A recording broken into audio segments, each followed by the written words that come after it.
Bismillahirrohmanirrohim. Assalamualaikum warahmatullahi wabarakatuh. Selamat pagi anak-anak. Bagaimana kabar kalian semua? Semoga kita selalu diberikan kesehatan dan selalu semangat dalam belajar. Nah, alangkah baiknya sebelum kita memulai pembelajaran pada pagi hari ini, kita awali berdoa terlebih dahulu agar ilmu yang kita dapatkan bisa bermanfaat dan barokah. Berdoa mulai.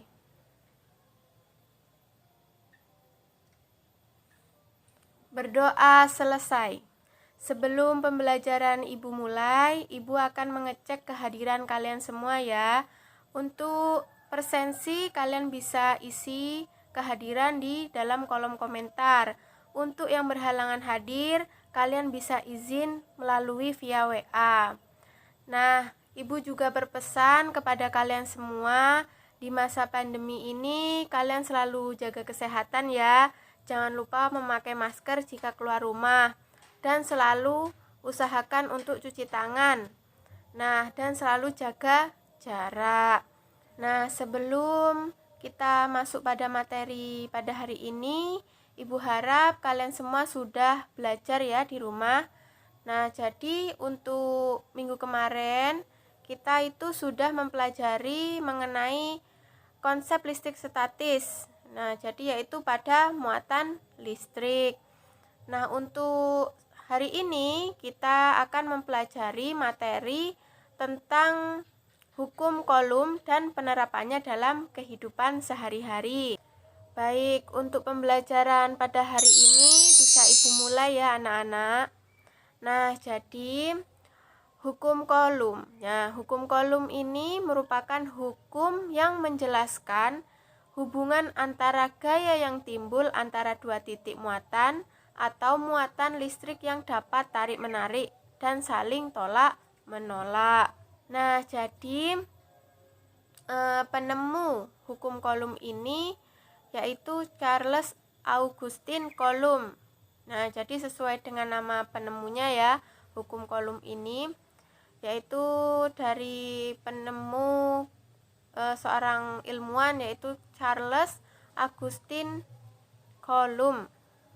Nah, jadi bagaimana hubungan antara jarak dua benda yang bermuatan listrik terhadap gaya tarik-menarik atau tolak-menolak antar kedua benda tersebut. Nah, jadi kita bisa memahaminya terlebih dahulu ya mengenai hukum Coulomb ini. Nah, jadi hukum Coulomb. Nah, kita bisa lihat di PowerPoint ya. Ini ada sebuah muatan itu yang bermuatan positif dengan bermuatan positif, di mana dua benda ini saling tolak-menolak ya karena muatannya itu sama. Dan untuk yang gambar kedua juga ada sebuah muatan positif dan negatif. Tapi benda kedua ini saling tarik menarik. Nah, jadi hukum berdasarkan hasil percobaan dari Charles ini, maka hukum Coulomb itu dinyatakan sebagai berikut ya, di mana besar gaya tarik atau tolak antara muatan sebanding dengan besar muatan masing-masing dan sebanding terbalik dengan kuadrat jarak antara kedua muatan. Nah, secara matematis ya bisa dituliskan dengan rumus F sama dengan Q1 Q2 dibagi R kuadrat ya. Jadi F itu merupakan gaya Coulomb, satuannya Newton. Untuk K itu ketetapan yaitu 9 kali 10 pangkat 9 ya. Untuk Q1 dan Q2, jadi Q itu muatan listrik benda, berarti benda 1 dan benda 2. Untuk R-nya itu merupakan jarak, satuannya meter. Nah, untuk lebih jelasnya kita bisa langsung ke contoh soal ya. Bisa kita lihat di PowerPoint. Nah, itu ada dua buah benda ya, masing-masing bermuatan listrik, yaitu 3 dan 9, yang terpisah sejauh 10 cm. Dan apabila ketetapan kolomnya itu 9 kali 10 pangkat 9, maka berapakah besar gaya tarik antara kedua muatan tersebut? Nah, jadi kita bisa menggunakan rumus yang sudah dijelaskan tadi ya. Nah, jadi F, ini yang kita cari itu adalah F. F tadi merupakan gaya kolom ya. Nah,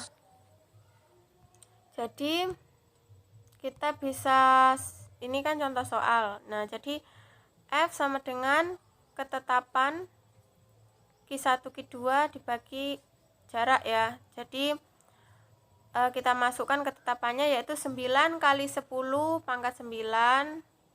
Nah, di situ kita muatan listriknya ada 2, Q1 3 dan Q2 9.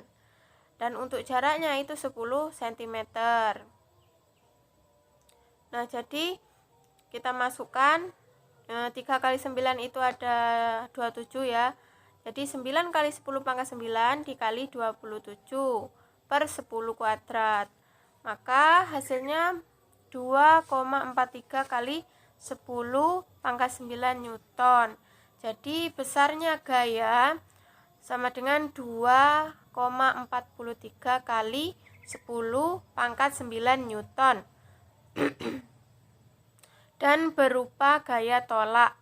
Nah, jadi itu ya contoh soalnya dari hukum kolom. Berikutnya ini juga ada contoh lagi, contoh kedua. Nah, ada dua buah benda, masing-masing bermuatan listrik 3 dan 2 ya, yang terpisah sejauh 10 cm. Nah, ketetapannya sama, 9 kali 10 pangkat 9. Ini sama, yang dicari itu gaya tarik antara kedua muatan ya. Nah, jadi itu yang dicari itu F ya. Rumusnya sama. Nah, jadi kita ubah dulu ya satuan-satuan besar yang ada ke dalam satuan SI ya. Jadi yang awalnya Q1 Q2 itu menjadi 3 kali 10 pangkat min 6, dan yang Q2 nya jadi 2 kali 10 pangkat min 6. Nah, nanti kita kalikan, lalu kita bagikan 10 ya, dan hasilnya itu menjadi F 540 Newton. Nah, itu tadi contoh soal dari hukum kolom ya. Nah, baik, dari sini mungkin ada yang dibingungkan atau masih ada yang kurang paham, bisa ditanyakan ya anak-anak melalui kolom komentar. Nanti Ibu bisa menjawabnya setelah materi ini selesai. Nah, baik, sambil menunggu ada yang bertanya, bisa Ibu lanjutkan ke materi berikutnya ya. Nah, materi berikutnya yaitu medan listrik. Jadi medan listrik itu dimana besarnya gaya kolom yang dialami oleh sebuah muatan uji Q akibat adanya Q besar dibagi dengan besarnya muatan uji Q kecil. Nah, itu ya definisi dari medan listrik. Nah, jadi medan listrik ini dimana ruang di sekitar muatan listrik yang masih dipengaruhi oleh gaya listrik. Nah, jadi adapun benda uji yang bermuatan listrik Q itu diletakkan di dekat benda dan bermuatan listrik Q besar. Jika benda uji mendapat gaya, maka tempat di mana benda uji berada di dalam medan listrik benda bermuatan Q. Jadi semakin jauh letak benda uji dari benda bermuatan Q, maka gaya pengaruhnya semakin kecil, sehingga kuat medan listriknya juga semakin kecil. Nah, jadi medan listrik ini juga digambarkan sebagai garis-garis listrik. Nah, kita bisa lihat ya di PPT. Nah, untuk yang pertama itu di mana arah garis gaya listrik bermuatan positif, jadi meninggalkan muatan. Untuk gambar yang kedua, arah garis gaya listrik muatan negatif untuk menuju muatan, jadi tidak meninggalkan muatan.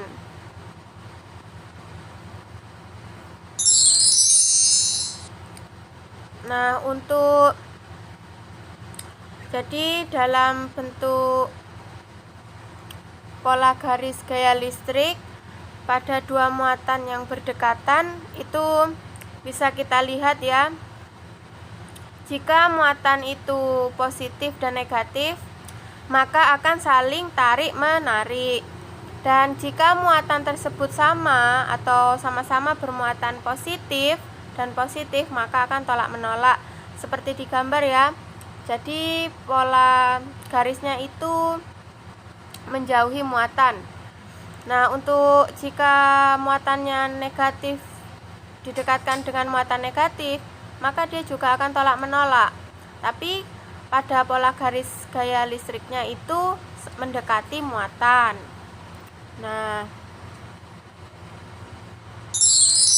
jadi dalam bentuk matematis, kuat medan listrik itu benda bermuatan listrik Q didekatkan benda uji bermuatan Q berjarak R, maka besar kuat medan listrik di titik benda uji adalah gaya listrik yang ditimbulkan oleh benda yang bermuatan dan dibagi muatan uji. Jadi secara matematis itu bisa dituliskan dengan rumus E sama dengan F per Q. Nah, disederhanakan menjadi E sama dengan K, Q besar Q kecil per R kuadrat Q dikalikan Q. Jadi keterangannya itu E itu sebagai medan listrik, Q besar itu muatan sumber, Q kecil itu muatan uji, dan F itu gaya ya, satuannya Newton. Nah, jadi R itu jarak dari benda, satuannya meter. Nah, untuk selanjutnya ini mengenai potensial ya, beda potensial dan energi listrik. Nah, beda potensial dan energi listrik ini itu dalam suatu penghantar arus listrik mengalir dari tempat yang potensialnya tinggi ke tempat yang potensialnya rendah. Jadi selisih potensial antara dua tempat dalam penghantar yang bisa dirumuskan menjadi delta V sama dengan W per Q, di mana delta V itu beda potensial listrik dengan satuan volt, dan W itu energi listrik, satuannya joule. Untuk Q itu merupakan muatan listrik, yaitu kolom. Nah, untuk lebih jelasnya kita bisa langsung ke contoh soalnya ya. Nah, di sini ada medan listrik yang dirasakan oleh muatan uji P terhadap muatan Q sebesar 90 Newton. Nah, jika jarak kedua muatan tersebut adalah 3 cm, maka berapakah besar muatan Q? Nah, berarti kita itu mencari Q. Q tadi muatan ya, berarti besar muatannya itu berapa? Maka kita bisa menggunakan rumus E sama dengan K Q per R kuadrat. K itu ketetapan ya. Tadi ketetapannya 9 kali 10 pangkat 9. Nah, jadi kita masukkan nilainya. E tadi 90 Newton ya, dan K ketetapannya itu 9 kali 10 pangkat 9. Yang kita cari adalah Q. Untuk jaraknya itu 3 cm, kita ubah menjadi meter ya, jadi 3 kali 10 pangkat 2 meter kuadrat. Jadi hasilnya itu hasil besar muatan sama dengan 9 kali 10 pangkat min 12. Nah, jadi besarnya muatan Q adalah 9 kali 10 pangkat min 12. Nah, jadi dari sini mungkin ada yang masih belum paham. Dari anak-anak bisa bertanya ya, jangan malu-malu. Nanti kalau kalian nggak mau bertanya, maka akan tidak paham ya. Jadi bisa bertanya melalui kolom komentar. Nah, sembari kita menunggu ada yang bertanya, Ibu lanjut terlebih dahulu ya untuk penerapan listrik statis dalam kehidupan sehari-hari. Nah, jadi pada tubuh manusia itu juga dialiri oleh arus listrik, yaitu khususnya pada saraf, yaitu dengan adanya impuls listrik. Nah, jadi dalam kegiatan manusia sehari-hari itu, dalam seperti berjalan, melihat, mendengarkan, mencium bau, dan yang lainnya itu dapat dilakukan dengan sempurna karena adanya koordinasi dari sistem saraf. Nah, untuk berikutnya ini ada hewan-hewan penghasil listrik, yaitu ada belut listrik ya. Di gambar di PPT itu ada contoh semisal ikan belalai gajah, lele listrik, hiu kepala martil, dan ikan pare elektrik. Nah, jadi belut listrik ini biasanya ditemukan di perairan Amerika Serikat, dan hampir 7/8 tubuhnya itu berupa ekor. Nah, dalam ekor itu terdapat baterai-baterai kecil. Nah, dalam 1 ampere itu dia bisa melindungi diri dari serangan musuh atau bisa membunuh musuhnya dengan kekuatan kurang lebih 1 ampere untuk mematikan lawannya. Nah, untuk selanjutnya itu ada ikan belalai gajah. Jadi ikan ini biasanya ditemukan di perairan Afrika Barat dan Tengah dan Afrika Tengah. Warnanya gelap. Nah, dan biasanya itu hidup di lumpur ataupun sungai dan di perairan yang tenang seperti danau, sungai, dan lumpur. Dan bagian tubuhnya yang menghasilkan listrik itu pada bagian ekor ya. Jadi dalam ekornya itu terdapat aliran listrik. Untuk selanjutnya itu ada lele listrik. Nah, lele listrik ini biasanya hidup di perairan tropis, yaitu di Afrika. Lele listrik ini mampu menghasilkan kuat arus 350 volt ya. Jadi sama dengan kita menghidupkan laptop selama 45 menit atau komputer ya. Jadi cukup lumayan banyak kuat arus listrik yang dihasilkan oleh lele listrik ini. Nah, selanjutnya itu ada ikan hiu kepala martil. Jadi ikan hiu kepala martil ini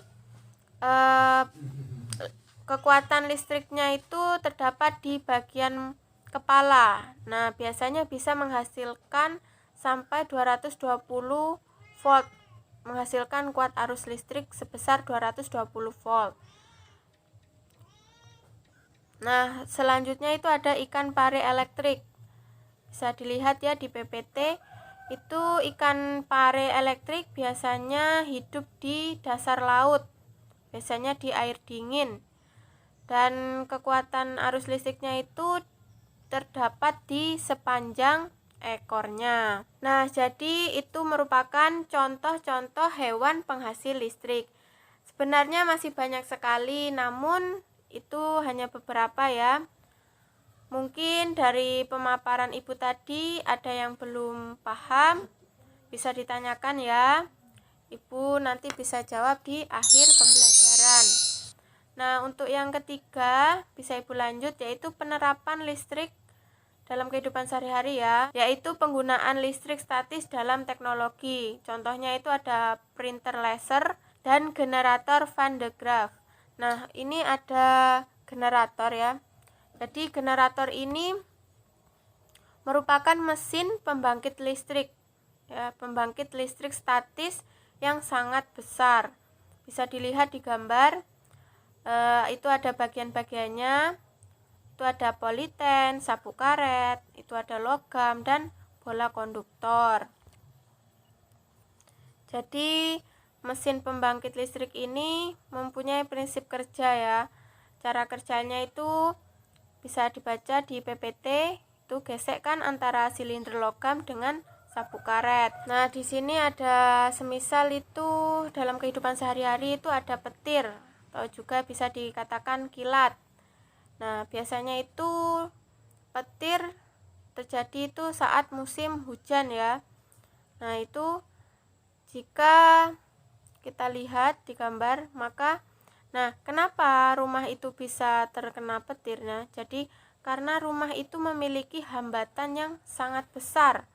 Maka ketika dilewati elektron dalam jumlah yang besar, maka rumah akan mengalami yang namanya kerusakan.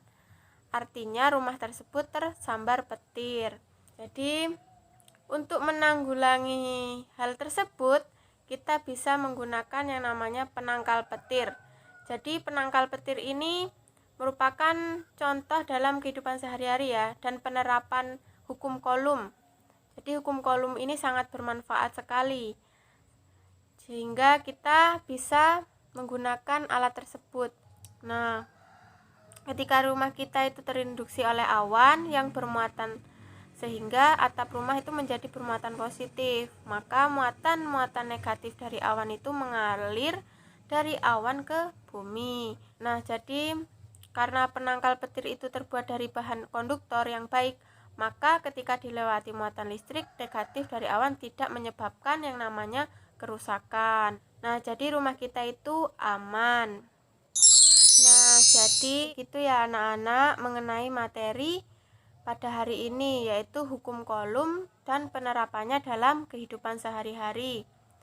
Nah, mungkin dari pemaparan Ibu tadi masih ada yang dibingungkan atau ada yang ingin ditanyakan, monggo silahkan bisa bertanya ya. Pertanyaannya bisa ditulis di kolom komentar. Nanti bisa Ibu jawab setelah pembelajaran ini selesai jika ada yang bertanya. Nah, baik, sembari menunggu ada yang bertanya, Ibu akan sedikit memberikan kesimpulan ya pada materi hari ini. Nah, jadi dalam setiap teori atau rumus-rumus yang sudah didapat itu pasti tidak lepas dari yang namanya pengalaman ataupun percobaan yang nantinya bisa kita terapkan dalam kehidupan sehari-hari. Ya, seperti materi kita hari ini tentang hukum Coulomb ini yang bisa kita terapkan dalam kehidupan sehari-hari ataupun bisa kita kaitkan dan dalam penerapannya ya dalam kehidupan sehari-hari, seperti tadi alat penangkal listrik. Nah, itu sebenarnya bisa kita kaitkan dengan hukum Coulomb untuk materi kita hari ini, dan penerapannya itu sangat bermanfaat sekali dalam kehidupan sehari-hari. Nah, baik, itu tadi ya sedikit kesimpulan dari Ibu untuk materi hari ini. Nah, untuk tugas minggu kemarin, tugas individu tentang percobaan, Ibu sudah mengoreksi ya. Dan untuk yang dalam pengerjaannya itu bagus dan jawabannya itu sesuai, maka Ibu kasih reward, yaitu tambahan nilai ya untuk yang pengerjaannya bagus. Nah, untuk minggu ini Ibu beri tugas ya, tugas rumah berupa soal uraian, yaitu uji kompetensi di buku LKS di buku kalian halaman 77. Nah, jadi itu ada, kalian bisa lingkari ya, nomor 1, nomor 2, nomor 3, nomor 5, dan nomor 6. Kalian bisa kerjakan di rumah, jadi kalian bisa sambil belajar. Baik, Ibu rasa cukup untuk materi pada hari ini. Sebelum kita akhiri pembelajaran pada hari ini, alangkah baiknya kita akhiri dengan berdoa terlebih dahulu ya, agar ilmu yang kita dapatkan hari ini bisa bermanfaat dan barokah. Berdoa mulai. Berdoa selesai. Nah, jadi selalu jaga kesehatan ya, dan jangan lupa selalu belajar. Baik, sekian dari Ibu, kurang lebihnya mohon maaf. Wassalamualaikum warahmatullahi wabarakatuh.